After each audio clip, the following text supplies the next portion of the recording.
Hi everybody, welcome back to Cello from the Beginning. Today we are learning how to hold the cello bow in order to play. So we've got our bow, I've got rosin on it, I've got it tightened up. I got to know how to hold it so that I can put it on the string and play. So let me just give you a basic, let me just show you a visual look at my bow grip. This side and this side, and I'll give you some other angles on that as we begin to talk about it specifically, but that's how I hold it. I'll talk about the variations that you'll see from one player to another. The first thing I want to talk to you about is that we hold the cello bow, we approach it side to side. So beginning violin is often taught top to bottom. They'll put the thumb underneath, fingers on top. You do this with very small children because they can't get their thumb in the right place, and it's easy to hold.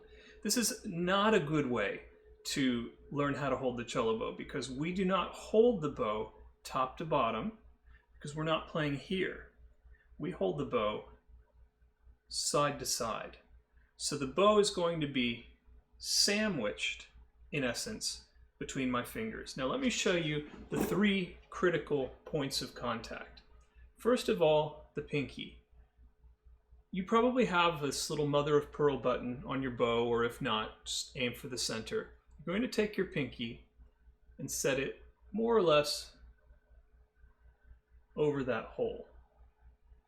If you have a very short pinky, it might be up a little higher. That's okay. But if you have sort of an average relationship in terms of pinky length, right over that little symbol. That's the pinky finger. These two fingers are not involved in the bow grip. They're just going to sit loosely here. The ring finger will sit roughly across this little metal piece, and then my middle finger loosely here, just touching the bow slightly. This is the critical finger, our index finger. Now, what we want to do here is take this joint and wrap that around the stick slightly. Be careful of two errors. One is the finger is not far enough down and we start to get something like this. This is no good. This is like we're holding it, like we're pointing our finger with the bow. So that means my finger is not far enough around, and you see how that collapses my whole hand back. So finger has to be around, but don't go all the way to the second joint. This is a violin approach, going to almost the second joint and the pinky coming up top, and that hand really leaning over. So again, makes sense if I'm here, not if I'm going to be playing here. So, first joint, touching the stick. Let's see if I can show this angle. Right there like that. So pinky, index finger. Then the third point of the grip is the thumb. This is the trickiest part. This is the hardest bit. This is what everybody has the most trouble with. On the bow, you will see this place where the frog and the stick form a kind of V. This is what I'm going to be aiming for with my thumb. So, I take the thumb, curve it under, I take the tip of the thumb right here, and I push it into that V. Let's give you some angles there. Curves under, there's a good one. Curves under, goes right in there. So here are the two most common mistakes. One is I'm pushing too low and I slide through the bow like this. If you're coming down like this, it probably means you're starting with the pad of the thumb instead of the tip, and it's falling in like that. The other very common error that I see is the thumb joint collapsing like this. This almost always means, just as with our left thumb on the back of the cello, this almost always means that I'm too low. and the joint can't stay curved. So gently curved thumb, pushing into that spot right there. It'll take a while for you to get it. Don't be discouraged. Your thumb, I guarantee you, your thumb is going to want to push through. That's mostly what's going to happen for most of you. Some of you may have the problem of the thumb collapsing, but a lot of people, mine will even push through if it gets sweaty and I'm playing, an orchestra concert or something, it'll start to push through and I'll have to pull it back. So that just happens. So a 3-point grip. Pinky finger, index finger, and then thumb. Now there's actually a 4th point, and that's the string. The bow is going to rest against the string. But this is our basic grip.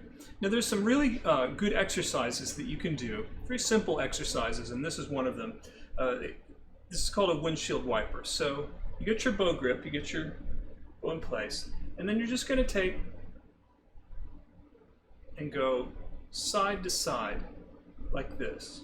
All we're doing, and trying to keep your grip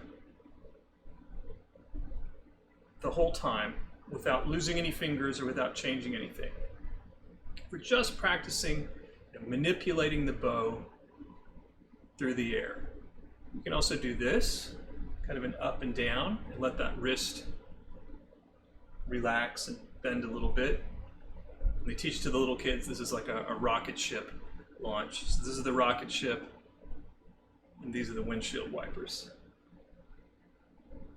And then you can also turn it over like this, and we do this stirring the pot.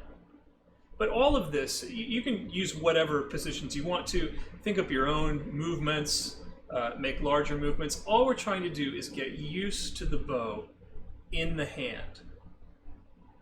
Let's talk also about how much pressure I'm using. Not much. So often when we see this left thumb collapse this way, it is because you're really pushing down too hard into the bow with your thumb. So everything is fairly gentle. I'm only using enough pressure to get control of it. So I don't want to drop it, but I don't need to, grip. So here's kind of, you can see the muscles in my hand. Here I'm holding it gently. Here I'm really gripping it. I don't need to do that. Just a gentle hold. Just enough, again, to be able to bake. If you can make these basic motions without dropping it, without losing your place, without losing your grip, or moving anything here, then that's probably about the pressure that you're going to want. So just as with everything else on cello, with our hands, we only need as much effort as we need, no more. Anything beyond, it's not just extra effort, it's harmful. So when we're squeezing too hard with our left hand, that's bad. It's bad for your hand, it's bad for your ability to play and move. Same thing with this bow grip over here. If I'm really grabbing that bow hard, that is going to tighten up my forearm and my wrist, and that all needs to be relaxed and loose so that I can play. So practice your grip again, and this is another great thing to do. Take the hand completely away, find the grip. Take the hand completely away, find it. So, just like that. Pinky goes to the right place. And that first finger, by the way, I should mention, will stretch out just slightly. You can see that I don't have my fingers jammed up. I'm not really stretching them out. This is a gentle stretch of the fingers, just to give me some space between the fingers and to reach out a little bit on the stick. You may have noticed this. This is a little cushion that I've added that you can get online. Some people use surgical tubing here. This just makes the stick a little thicker there, and it's a little more comfortable for me. Not everybody uses it. Some people are just fine with the width of the stick. I like that cushion, and I like it. It gives me a little firmer grip, I feel like, more control. So you can find those online. So practice coming in, getting the grip, doing a motion, take the hand away, come back, windshield wiper, anything like that. Just getting used to holding that bow. All right, that is the bow grip. A very next thing up is we will be putting the bow on the string for the first time. So I look forward to seeing you there.